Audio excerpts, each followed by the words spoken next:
Well, before I get into this, let's say Happy Mother's Day out there to all the mothers out there. To your wives, husband, treats them right. To your mamas, boy, you better take care of your mama. Girls, just choose this day not to fight, because you're going to go back to fighting tomorrow, especially if you're a teenager. But today, celebrate your mother. Okay, so today I'm going to be talking about the Presonus Faderport 16 and an exciting new addition that I found, and I'm finding it really, really cool, and I hope you will too. This can apply to the Faderport 16, you can see right back here, or the Faderport 8. Now, I've been evaluating this bad boy now for probably about a month, and I'm due to make a video on it this week. I've got a lot of opinions, got a lot to say, so you have to stay tuned, check out that video. But I will tell you that so far, there's a lot to like about it, and not a lot to dislike about it, but there are some things, and we'll talk about it then. But you know, one of the issues that I've had with just about every control surface out there, and I understand, it's a matter of economics, right? I just think the angle that they put them in is not always user-friendly. And when I say that, I like to be able to see everything. I don't want to have to lean up and lean over to kind of really see what's going on in there. I want to be able to have that just sit right in that perfect zone. I really want to make it to where I don't even think about it anymore. It's just very intuitive and right there for me. And so I find that I like them to be at an angle, enabling you to really see that a lot. You can see right here, these are an angle. I'm going to talk about that in just a second. I typically use Softube's Console 1 series of control surfaces, a big Softube fan, and I'm becoming a Presonus fan when it comes to this. But again, wait for the video. But I'm a woodworker. I'm just as passionate about my woodworking out in my garage. Got a detached garage. I think a pretty nice little wood shop out there, as I am here in the studio. And when I get obsessed, I get obsessed. And so when I got my Console 1, I decided, I need something to put this at the right angle to make it ergonomic and easy to look at. Let's take a look at some of those pictures. So I made one of these for myself in the very beginning. And then I decided, I said, I kept reading a lot of comments and everything. Say, hey, where did you get that? Where did you get that thing? Well, what's making that thing look at that angle? Where do you get that? How can I find that? And I didn't, and I made it for myself. I just simply made it for myself and what I wanted at the time. Now, of course, that's changed and evolved, and I've continued to develop that. But then I said, why not? I'll start making available to everybody out there. So I've done that here with Presonus's Faderport 16, and I think it is absolutely fantastic. It's perfectly ergonomic, enables you to see everything. You don't got to bend over and lean and look at anything. Whatever's in the LED things up or LCD display, you can read it. It's very easy. You don't have to kind of squint to get to it. Everything's really visible as it is with the Softube Console 1 series of control surfaces. So, there's a lot of people out there who make some really nice enclosures for a lot of various consoles, really kind of that professional grade, like, when you operate in a studio for hire and you want to have something in there that's a showcase of what you got. My friend Dennis does them for SSLs, their series of control surfaces. And he does a fantastic job. I'll put a link to Dennis's website down below. And if you're looking for something like that, use his link and go check that out. He does fantastic work, and it's beautiful. But when you go into all that work, there's a cost associated with it. And so those things are more expensive than what I'm doing. I figured, I wanted to be able to create something that gives you something really great to work at as far as an angle is concerned, as well as being totally beautiful. And so I developed this and I made this for the Presonus series of control surfaces. But I wanted to make them affordable. Just like with my Console 1 series, those are affordable. It's something an average person, maybe because we already have to save up a lot of money just to get these things. Some people don't want to spend more sometimes than they actually paid for the actual control surface on its own in a nice enclosure. There are certainly needs and desires for that for those that have it, but a lot of people don't have that kind of extra cash. So I thought I'd take the more economical route when I do it. And so you can go to www.artisanwoodshed.com and you can see what's available out there. These right now, they're going to really kind of be made to order. I do have some in stock, but from the time I get the order, it's going to probably take about 10 days to ship. And they'll get made very quickly and shipped right out to you very quickly.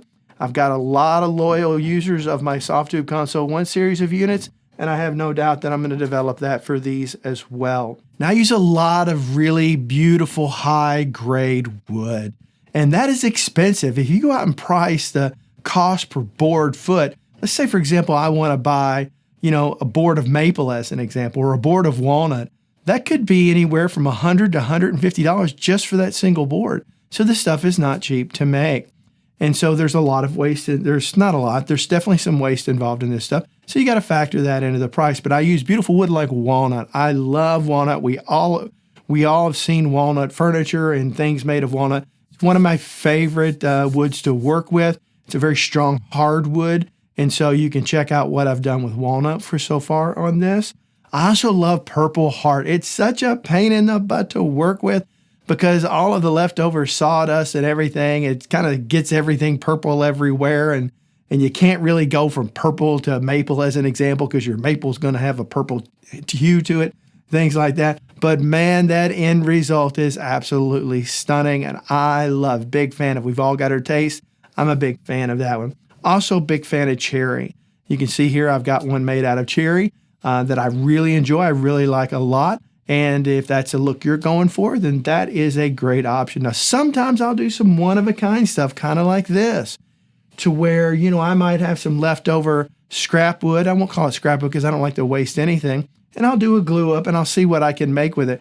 These are I'll do it once and it's done. You're not going to find that again. Certainly not exactly like that. And it gives that butcher block look. I was going actually to make a cutting board with this. That's what I was going to make with it. And then I said, you know what? I think I'm going to make a side panel for the Presonus and that. And it's beautiful, really absolutely beautiful. And I love it. So a lot of work goes into this. I also prefer lacquer. When I'm spraying and doing the exterior coat, that protective coat that really brings the sheen to it, I like to do lacquer. And I do 3 coats of that. Of course, sanding with light sanding at 400 to 600 grit sandpaper, just to kind of rough it out a little bit, wipe it off, and then hit it again. So I do 3 coats. Time consuming. So a lot of work goes into these. As you can imagine, I buy all my wood from a lumber mill.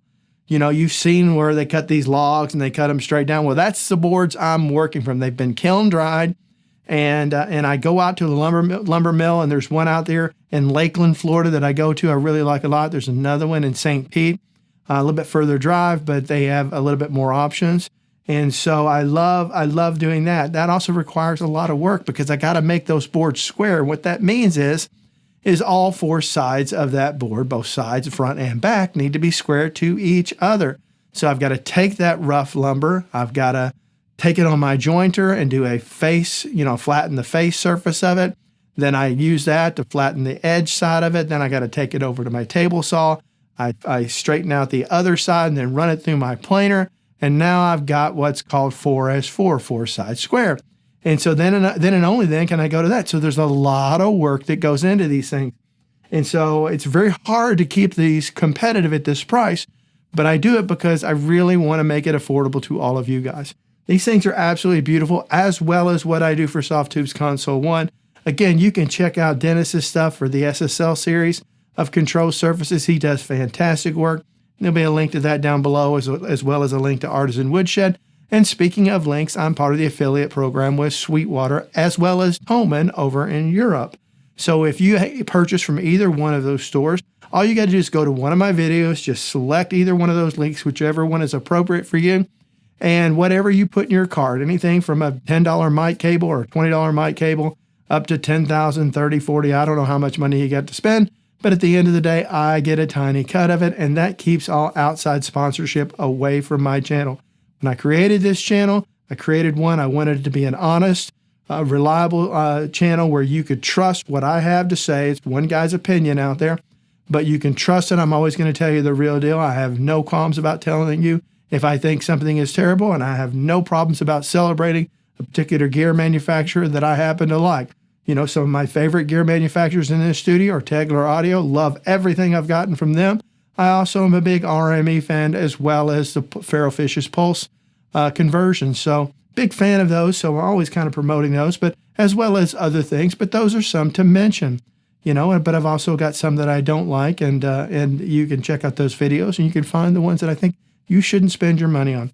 But anyway, so if you're interested in doing this, if you got a Faderport 8 or a Faderport 16, just let me know. I've ordered a Faderport 8 so I can get it in to make sure it fits exactly the way I want it to, because the dimensions are just ever so slightly varied. and I want it to be as close to that as possible. So I'm going to use that one to really finish this off, and then I'll be able to offer the Faderport 8, and hopefully that can start happening within the coming week or so, okay?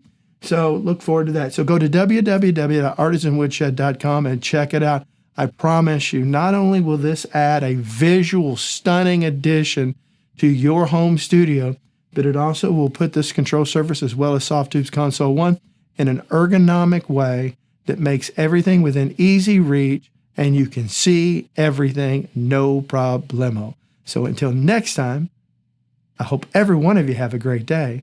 But today, because it's Mother's Day 2025, you never know when this video is going to get watched, celebrate your mother.